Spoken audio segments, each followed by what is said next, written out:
Hey everybody, happy weekend, best time of the week. Beautiful sunny skies, crisp blue skies, fresh air. We'll all be wearing t-shirts and flip-flops next week, hey? I wish. I thought I'd do some content on calling people out and handling other people's demons. It can be in any type of connection, friend or foe.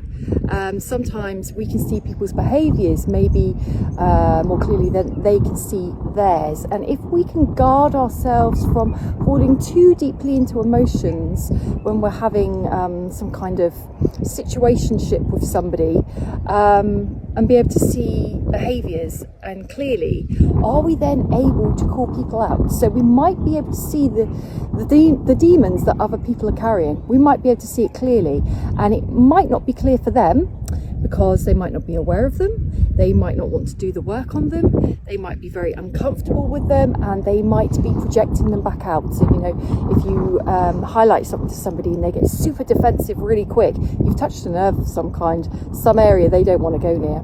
How much can they own it? The problem is with other people's demons and us is that if people are not managing their own stuff, where does it become a problem for other people? Where does it impact other people's happiness? Where does other people start to be scapegoated for other people's discomforts? Where does a lack of self-awareness become a place for projecting their pain and experiences out onto others rather than own it themselves, consciously or unconsciously? So one way in this is to really kindly call people out on their behaviours.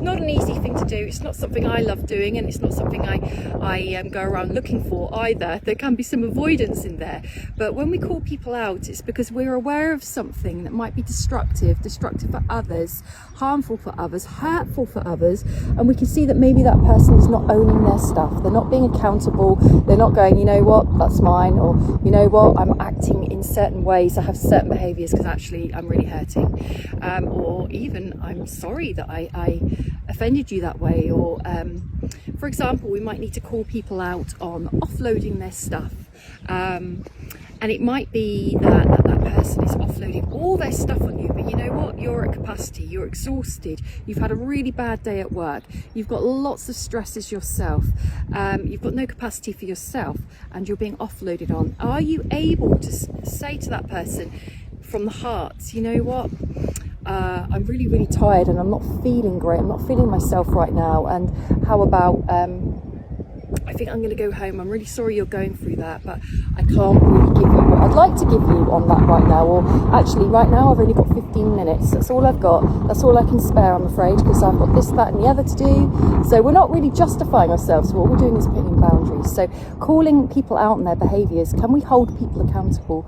Can we suggest to them that maybe they've got something going on and it feels like their words are maybe a little bit brutal?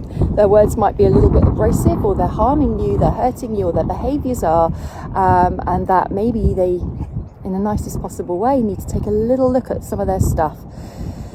When we call people out, we kind of get it out of us, that we're not sitting there in a lot of discomfort with what we're on the receiving end of, what we're having to listen to, what we feel we're having to go through. And when we call others out, we're being accountable for ourselves, saying, I'm not okay with that, I don't want to take that on board, that's upsetting me, I don't have the time for it right now, I don't have the capacity for it right now. Or do you think you might need to look at that a little bit because that behaviour is X, Y or Z? It's so courageous to be able to do that. And I always say to people, when we do it from the right place and we're kind, we're actually helping that other person. We're helping them to be given an opportunity to realise that maybe how they're acting isn't for their best good, isn't for their highest good, isn't them making them too popular right now, isn't this, isn't that. So it's beneficial for them as well, as long as we do it from here. It's okay to own anything. It takes courage, but you're also being accountable for yourself and how you're feeling. And really, it comes down to you. Have a great weekend, everybody.